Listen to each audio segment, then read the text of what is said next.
With regard to the highway bill, let me just say that we're very close to having agreed after weeks of discussion to a series of amendments. There's no good reason why we can't finish the highway bill this week. The price of gasoline continues to go up. Families at home are feeling the pain at the pump.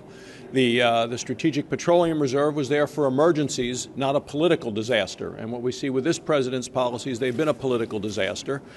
We need all of the above right now, just as the president said, but we need it in action, not just words.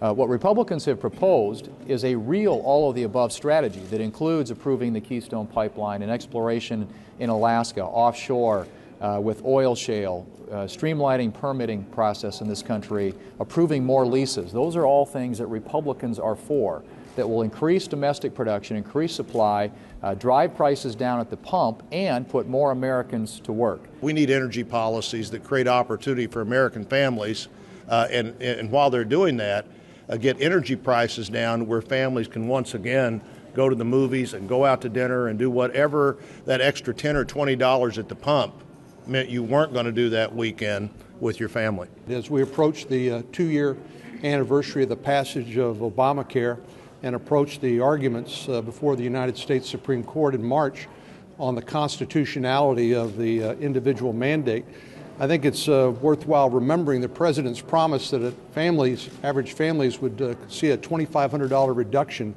in the cost of their health care, and they would, if you like what you have, you can keep it. Well, neither one of those promises have come to fruition.